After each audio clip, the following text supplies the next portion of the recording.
Hello and good evening all of you. कल की तारीख में प्रधानमंत्री मोदी जी एक सभा को एक कॉन्फ्रेंस को संबोधित कर रहे थे और उस दौरान उन्होंने ज्ञान भारतम मिशन ज्ञान भारतम पोर्टल की आधिकारिक रूप से शुरुआत की है। तो क्या होता है ज्ञान भारत मिशन, जिसमें हम पांडुलिपियों को संरक्षित करने की बात कर रहे हैं। क्यों इतने प्राचीन इतने पुराने ग्रंथों को हम संरक्षण पे जोर दे रहे हैं, और जब इनके संरक्षण की बात हो रही है तो क्या क्या घटक है इस मिशन के, किस तरीके से ये मिशन को एग्जीक्यूट किया जाएगा और क्या महत्व है इस मिशन का भारत के लिए, समझेंगे आज के सेशन में। स्वागत है आप सभी का सेरेमिक अकेडमी के यूट्यूब प्लेटफॉर्म पे। सबसे पहले तो बात करते हैं जो कल कॉन्फ्रेंस हुई पारंपरिक ज्ञान पे, मनुस्क्रिप्ट हेरिटेज पे विश्व का पहला अंतर्राष्ट्रीय मिशन था, अंतर्राष्ट्रीय सम्मेलन था जो कल की तारीख में न्यू दिल्ली में आयोजित हुआ विज्ञान भवन में, जिसमें आप प्रधानमंत्री जी को देख रहे होंगे किस तरीके से ये मैन्युस्क्रिप्ट को बहुत ध्यान से देख रहे हैं, समझने की कोशिश कर रहे हैं। इधर देखो माइक्रोस्कोप से वो देख रहे हैं क्योंकि बहुत बारीक बारीक सा लिखा होता है पांडुलिपि में। इस मिशन की जब शुरुआत की गई है तो इसका टाइमलाइन बिल्कुल उस समय मैच करता है जब स्वामी विवेकानंद जी के बारे में आप जब हिस्ट्री में पढ़ते हैं तो इन्हीं दिनों 1893 में लगभग उन्होंने एक धर्म सम्मेलन को संबोधित किया था शिकागो में, जहाँ पे उन्होंने भारत के पारंपरिक ज्ञान को विश्व के सामने रखा था और भारत को गौरवान्वित महसूस करवाया था। ठीक उसी टाइमलाइन में इस मिशन की शुरुआत की गई है। मिशन में क्या करेंगे? पांडुलिपि को संरक्षित करेंगे। क्या होती है पांडुलिपि? मनुस्क्रिप्ट। पहली बात तो जब विद्वान हमारे बहुत प्राचीन काल में कुछ वैल्यूएबल नॉलेज, कुछ जानकारी महत्वपूर्ण अपने हाथों से लिखा करते थे, कागज़ पे पेन का यूज़ करके, तो उस तरह की किताब या ग्रंथ को हम मनुस्क्रिप्ट यानी कि पांडुलिपि कहते हैं, जो अभी कुछ इस तरीके से दिखती है। ये भक्षाली संहिता की मैंने यहाँ पे इमेज लगाई है, जिसकी हालत ऐसी सी हो गई है क्योंकि बहुत पुरानी है। अभी तक उसको उनको संरक्षित रखना बड़ा मुश्किल है। दिल्ली म्यूजियम की ये इमेज है कुछ मैन्युस्क्रिप्ट की। तो इनको संरक्षित किया जाएगा। क्यों? क्योंकि भारत को ज्ञान आधारित सभ्यता के रूप में विकसित करना और दुनिया को दिखाना कि भारत ज्ञान पे आधारित एक सभ्यता है, और पांडुलिपियों को संरक्षित करने के लिए इस मिशन को लॉन्च किया है। जब मिशन लॉन्च कर ही दिया है तो कब से कब तक हम ये टास्क पूरा कर लेंगे? क्या टाइमलाइन है मिशन की?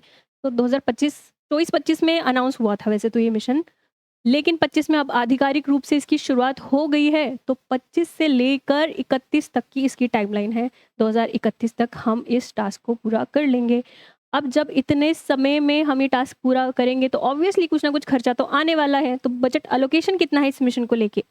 60 करोड़ रुपए इस वर्ष के लिए तो दे दिए गए हैं। 2031 तक 25 से लेके 31 तक 482 करोड़ रुपए लगभग और खर्चा आने वाला है। इसके अलावा 3.5 करोड़ पहले ही अलोकेट किए जा चुके थे, यूज़ कर चुके हैं उसका हम। इससे पहले एक मिशन चल रहा था, राष्ट्रीय नेशनल मैन्युस्क्रिप्ट मिशन NMM। 2003 में ही ये मिशन आ गया था। अब उस मिशन को इसमें मर्ज कर दिया है और आधिकारिक रूप से नए मिशन की शुरुआत की है, जिसको हम ज्ञान भारतम मिशन कह रहे हैं। तो इतना इतना इसका बजट एलोकेशन है 60 करोड़ रुपए, और कुल मिला के 482 करोड़ रुपए इसमें लगने वाले हैं। तो इतना पैसा कहाँ काम आएगा? क्या करेंगे हम इस मिशन के तहत? तो अब देखते हैं मिशन के घटक क्या हैं। घटक देखने से पहले हम इसको एक चीज़ को पहले समझ लेते हैं कि क्यों हम इतना इन ग्रंथों को संरक्षित क्यों करना चाहते हैं। क्योंकि दुनिया बड़ी सेल्फिश है, हर चीज़ को वो अपना बताने की कोशिश करती है। फॉर एग्जाम्पल आपने बहुत बार सुना होगा कि यूरोपीय देश कहते हैं अरबी विद्वानों ने ज़ीरो और दशमलव पद्धति का विकास किया था लगभग 13वीं सदी में। फिर हम भारतीय आते हैं और उनको बताते हैं कि भक्षाली संहिता का नाम सुना है आपने? लगभग बहुत पहले 4वीं सदी में ही भक्षाली संहिता में ज़ीरो और दशमलव पद्धति का वर्णन दिया गया है। यूरोपीय देश कहते हैं कि ये जो प्लास्टिक सर्जरी होती है ना अभी, ये हमने 18वीं सदी में हमने विकसित की है, यूरोपीय देशों ने विकसित की है। फिर हम उनको याद दिलाते हैं कि आप पगला गए हो, आपने सुश्रुत संहिता का नाम सुना है? उसमें नाक की सर्जरी कैसे करनी है, और मोतियाबिंद हो जाता है तो शल्य क्रिया कैसे करनी है, उसकी चिकित्सा कैसे होती है, वो सब कुछ सुश्रुत संहिता में पहले ही बताई जा चुकी है। लगभग 600 ईसा पूर्व में तो वो बन गई थी, और आप कह रहे हैं कि 18वीं सदी में आपने प्लास्टिक सर्जरी विकसित की। यूरोपीय देश ये भी कहते हैं कि हमने एक नई चिकित्सा पद्धति इजाद की है। आप आधुनिक मनोविज्ञान का नाम उसको देते हैं कि आप मेडिटेशन करें, हाथ पैर ऊपर नीचे हिलाएं, आप बिना दवा के ठीक हो जाएंगे। फिर हम उनको याद दिलाते हैं कि आप पगला गए हो। जिस हाथ पैर हिलाने को आप कह रहे हो उसको हम योगा कहते हैं। और योग सूत्र, पतंजलि के योग सूत्र में उसको कब से ही बता दिया गया है, 2 ईसा पूर्व के लगभग। तो ऐसा करके उनको याद दिलानी पड़ती है। लोग हर चीज़ को अपना बताने की कोशिश करते हैं। तो इस मिशन के तहत आपको पता होगा, पहले आपने सुना होगा न्यूज़पेपर में ये बात चल रही थी कि यूएसए ने हल्दी हल्दी को पेटेंट करा लिया था और फिर हमने वो पेटेंट को रद्द करवाया। लगभग 1995 की बात है। अपना आईसीएमआर गया और उसने बोला कि हल्दी तो हमारा पारंपरिक ज्ञान है। यूएसए ने बोला था कि हमने एक नया आविष्कार किया है, हल्दी का मेडिसिनल यूज़ करके हम ये चीज़ ठीक कर सकते हैं, घाव जल्दी भर जाते हैं, ये ब्लड को प्यूरिफाई करता है। फिर हमने उनको बताया कि हमारी दादी नानी के पुराने नुस्खे हैं, हम तो बहुत पहले से यूज़ कर रहे हैं। तो फिर उनका पेटेंट इधर रद्द करवाया। इधर यूरोप में देख लो, नीम के मेडिसिनल यूज़ को उन्होंने पेटेंट करा लिया था। फिर उसको भी हमने यहाँ पे रद्द करवाया बोल के कि हम बहुत पहले से इसको यूज़ कर रहे हैं। तो इस तरीके से बताना पड़ता है। और जब ये मिशन हमने स्टार्ट कर लिया है, तो अभी पूरी दुनिया को हमें अलग-अलग जाके बताना नहीं पड़ेगा, क्योंकि इस मिशन के तहत हम अच्छे खासे रूप से भारत के ज्ञान का प्रचार करने वाले हैं। कंपोनेंट देखते हैं इसमें क्या-क्या घटक हैं, क्या-क्या हम करने वाले हैं। तो सबसे पहली बात तो पांडुलिपि जो है, मनुस्क्रिप्ट, प्राचीन ग्रंथ, उनको अलग-अलग जगह से लाके एक जगह पे संग्रह किया जाएगा, एकत्र किया जाएगा।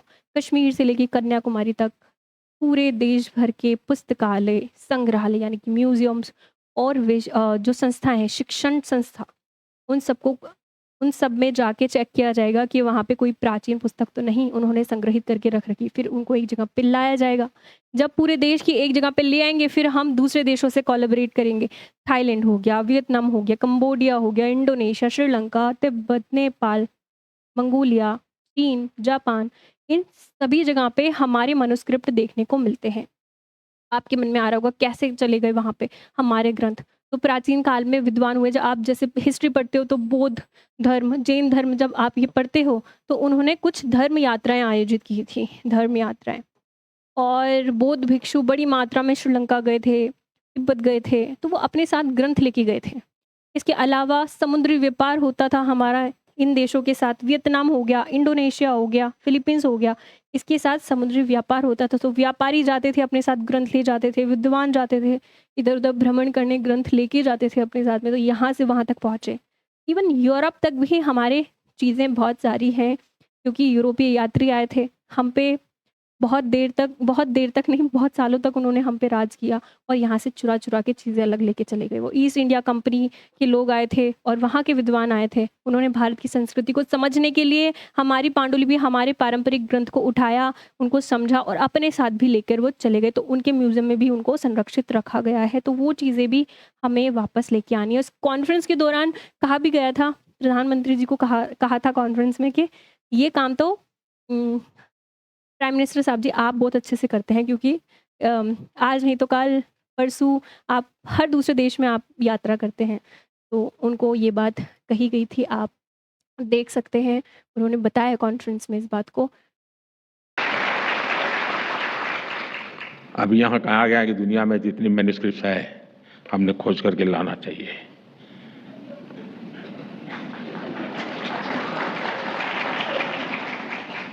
और फिर धीरे से कहा प्रधानमंत्री जी ने करना चाहिए।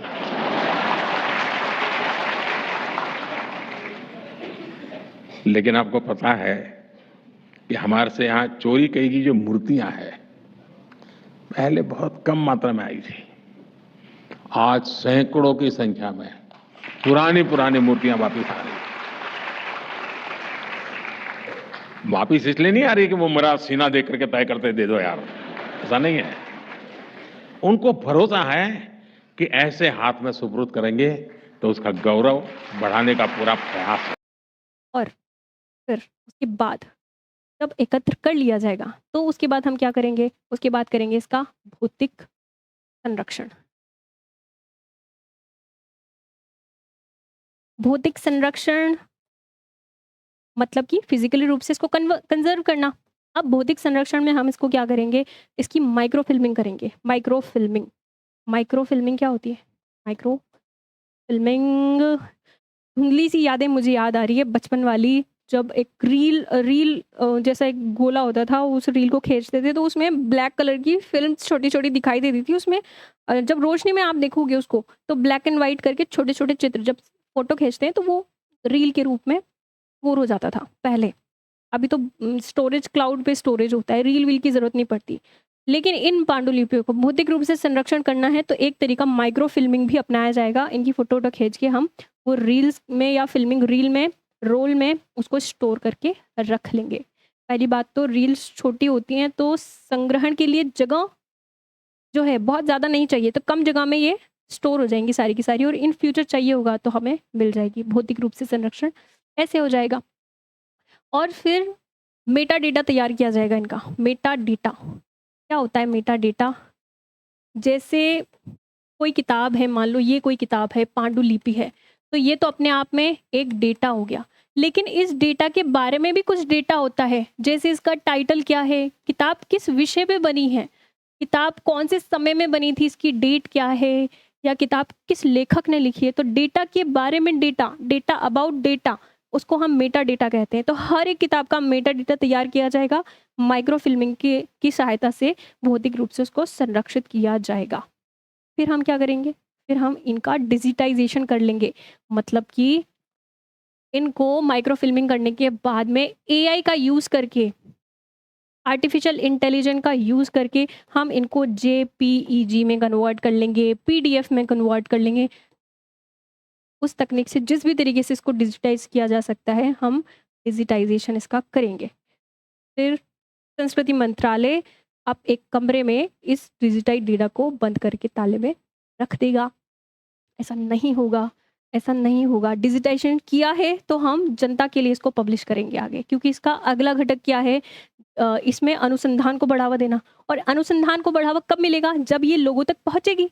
लोगों तक पहुँचेगी तभी तो इसको शोध किया जाएगा इस पे और जन जागरूकता बढ़ेगी।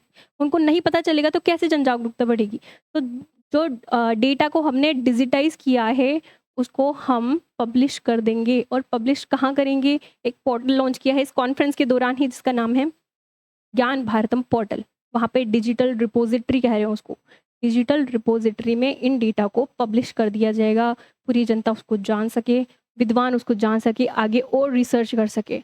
जानकारी ऐसी तो नहीं जो हमसे छुपी रह गई है, उसको आगे और बढ़ावा दिया जा सके, अनुसंधान को। उसके बाद कुछ नहीं, बस दूसरे देशों से कोलैबोरेट कर लेंगे और यहाँ पे विश्व को दिखा देंगे कि हमारे पास इतना-इतना ज्ञान है, क्या महत्व है इसका। सबसे पहले तो पूरे विश्व को ये पता चलेगा कि पारंपरिक ज्ञान का सबसे बड़ा भंडार भारत देश के पास है। लगभग 50 लाख के आसपास तो डिजिटाइज़ेशन हो चुका है। और कॉन्फ्रेंस में बताया गया था, प्रधानमंत्री जी कह रहे थे 1 करोड़ के आसपास हमारे पास पांडुलिपियाँ हैं, बहुत सारी पांडुलिपियाँ हैं। तो ये पारंपरिक भंडार जो है विश्व में सबसे ज़्यादा भारत के पास ही है। उसके बाद सॉफ्ट पावर डिप्लोमेसी का मौका मिलेगा भारत को। मंगोलिया गए थे थोड़े दिन पहले, तो मंगोलिया में बहुत सारी पांडुलिपियाँ थी और वहाँ पे बोला था कि आपकी जो पांडुलिपियाँ हम उनको संरक्षित करके डिजिटाइज़ करके आपको दे देते हैं, और उनको दे दिया गया था इसी मिशन के तहत। तो उसको अपन सॉफ्ट पावर डिप्लोमेसी कहते हैं, उसको बढ़ावा मिलेगा। हमारी छवि अंतर्राष्ट्रीय स्तर पर मजबूत होगी, सांस्कृतिक पहचान को बढ़ावा मिलेगा और ये सबको दिखाया जाएगा। मैंने कहा कि जैसे दूसरे देश अपनी नॉलेज को, हम भारतीय जानकारी को अपनी बता के पेटेंट कराने की कोशिश करते हैं, तो उसको अपन इंटेलेक्चुअल पायरेसी कहते हैं और इस इंटेलेक्चुअल पायरेसी को रोका जा सकेगा। तो ये इसके महत्व हुए और क्यों लेके आए थे, ये सब देखा। आई होप आपको ये सेशन समझ आया होगा। मेरे साथ बने रहने के लिए आप सभी का धन्यवाद। मिलते हैं अगले सेशन में अगले इम्पॉर्टेंट आर्टिकल के साथ।